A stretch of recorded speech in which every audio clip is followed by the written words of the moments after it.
Hola a todos. Empezar este análisis señalando que el gobierno de transición ha llegado a su fin con la decisión de la señora Áñez de ser candidata ya de forma oficial a la presidencia del Estado Plurinacional de Bolivia. Al terminar este gobierno de transición, lo que está dando paso con esta decisión es la conformación ya de algo que es absolutamente diferente, de un esquema de poder hegemónico, inmediato, conservador y vinculado a actores ya de orden internacional. Habíamos señalado, y también lo escuchamos en el mensaje de la presidenta, que había llegado ella a la presidencia de la República con algunos objetivos fundamentales. Uno de ellos, el prioritario, el proceso de pacificación de todos los bolivianos, este reencuentro inclusivo necesario para resolver diferencias históricas que los bolivianos hemos mantenido durante muchos años y que a pesar de la inclusión importante de estos 14 años, no se ha podido complementar con una relación entre los dos grandes movimientos, los movimientos sociales y los movimientos urbanos, como hemos señalado. La decisión de la presidenta Áñez, que no solamente termina con el gobierno de transición y que ahora ha confeccionado esto que acabamos de señalar, un esquema de poder nuevo, diferente, que distorsiona el problema mayor que tenemos los bolivianos, el proceso de pacificación. El proceso de pacificación que tiene elementos necesarios para poderse implementar y que no ha iniciado porque los actores centrales y los factores de poder político del Estado no van direccionados con la voluntad política necesaria para resolver este problema. A estos tres factores que en algún momento hemos señalado, la necesidad de un diálogo nacional inclusivo de todos los actores sociales y políticos del país, la necesidad de un proceso electoral transparente, equilibrado y garantizado, y la necesidad de terminar con estas acciones de sobrejudicialización y de persecución política que distorsionan y desequilibran no solamente el proceso de pacificación, sino también el otro elemento relacionado al tema electoral. Pues ahora a estos tres elementos que ya de por sí eran críticos porque no estaban debidamente atendidos desde el poder político, estamos sumando un hecho que es transversal a los tres elementos, a los tres factores y que los distorsiona también. La decisión de la señora Áñez dificulta poderosamente o de forma determinante el diálogo nacional, pues ahora no podrá mirar en la perspectiva de alguien que administra un proceso para garantizar su funcionalidad, su transparencia y la objetividad que hay que tener en el mismo, puesto que ahora es un actor central, interesado en la disputa del poder político y en control con los factores de poder que vienen implicándose en las dificultades de la pacificación del país, o vienen implicándose también, podemos decir, como los factores de tensión del país. Esto significa las Fuerzas Armadas, la Policía Nacional, la capacidad de represión, la atemorización de sectores de la población que le son políticamente adversos. Con esta decisión, la señora Yanine Áñez le ha puesto cortapisas a la posibilidad de implementar la reconciliación de los bolivianos, que era uno de los aspectos por los cuales podía pasar a la historia como una presidenta que había articulado las diferencias de los bolivianos. Pero en el corto plazo, ella podía también ser reconocida como un gobierno de transición en la talla, por ejemplo, de la señora Lidia Gayler Tejada, que se abocó estrictamente al mandato en aquel entonces que le dio el Congreso del año 79. En esta lógica, el diálogo inclusivo ha quedado, podemos decir, sin temor a equivocarnos, ha quedado profundamente bloqueado y relegado en el orden de las prioridades para los bolivianos. Y ese es un daño al país. El segundo elemento, el proceso electoral. Con dificultades y con muchísimo conflicto que ha generado en el país familias que han perdido a sus familiares. Con un conflicto, quiero decir, que ha generado muertos en el país, se ha logrado finalmente aprobar la ley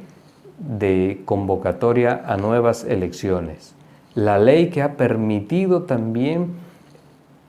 profesionalizar y otorgar gente, que son los vocales del órgano electoral, gente confiable para la opinión pública, para los bolivianos en su conjunto. Y que ahora en cada uno de los departamentos hay un delegado personal de la señora Áñez, empezando por el señor Salvador Romero en el órgano electoral plurinacional.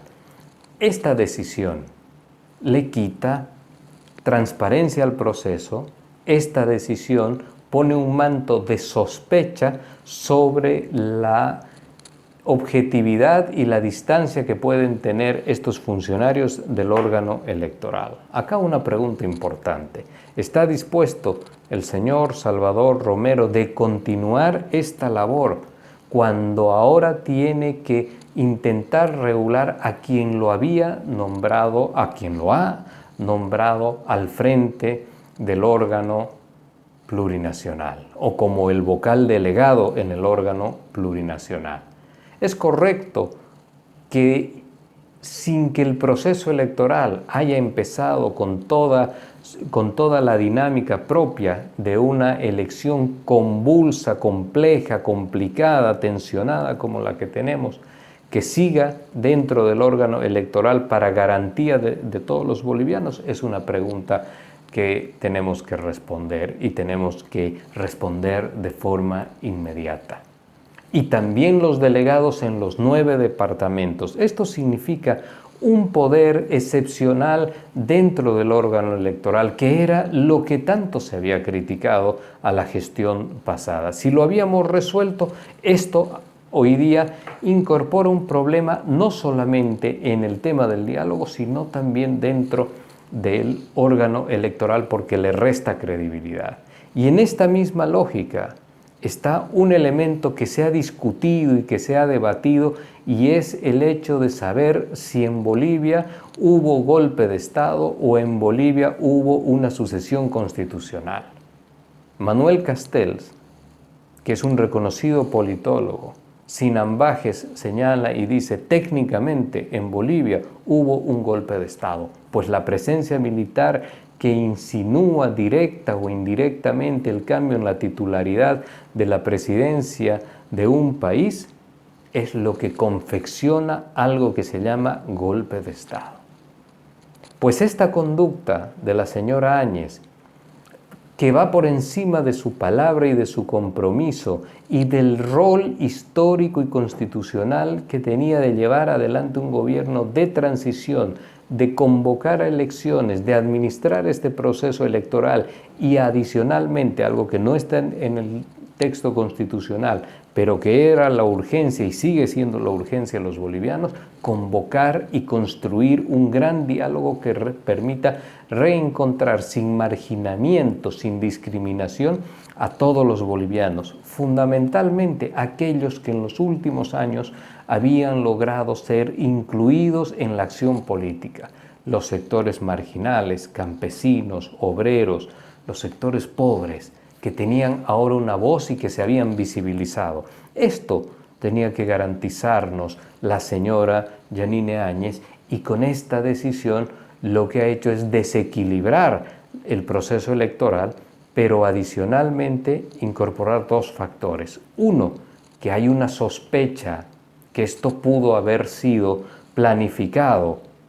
con anticipación, esto es, un golpe de Estado a la institucionalidad democrática de Bolivia,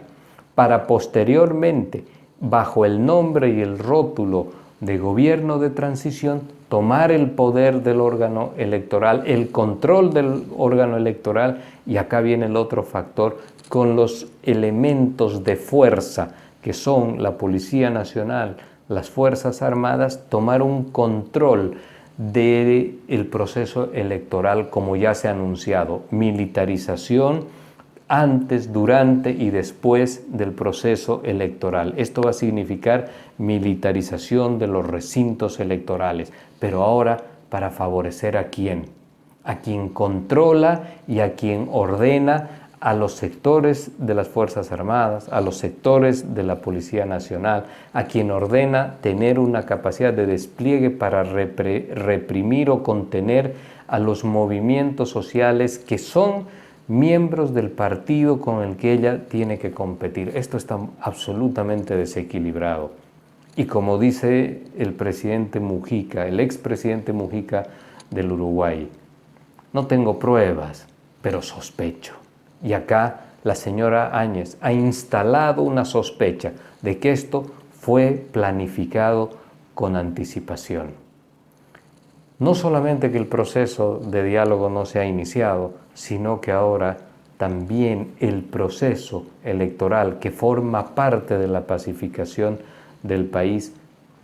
se ha convertido en algo que estará bajo observación de todos los bolivianos, porque está desequilibrado, porque la favorece, porque tiene en sus manos la capacidad de reprimir como se ha hecho, la capacidad de militarizar el país como se ha hecho, la capacidad de perseguir y de sobrejudicializar a aquellas voces disidentes o que forman parte peligrosa en cuanto a amenazas electorales de movilización, de rivalidades políticas, como que se ha hecho esta sobrejudicialización. El daño de esta candidatura es tremendo para el proceso de pacificación y ahora también para el proceso electoral. El diálogo que nos conduzca a la pacificación queda relegado sin importancia a raíz de una decisión que está en entredicho, que le produce una mayor crisis, no de tensión y de confrontación física y violenta a los bolivianos, pero sí en el proceso de los problemas que tenemos, que son la pacificación y ahora también, repito e insisto en esto, el proceso electoral. Una mala decisión, una innecesaria decisión y una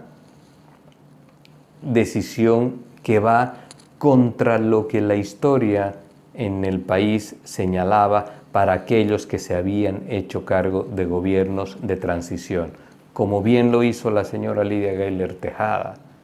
con una enorme diferencia tanto en su relación con los sectores militares a quienes logró mantener a raya mientras las fuerzas democráticas se lo permitieron, hasta que llegó el infame general Luis García Meza.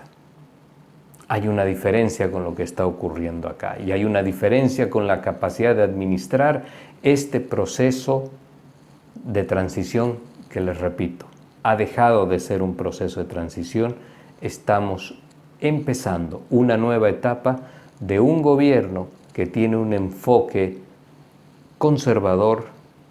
con búsqueda de poder hegemónico y vinculado a centros de poder del exterior. Los días que vienen para el país son más complicados porque no estamos pudiendo resolver nuestros problemas. Hasta la próxima entrega.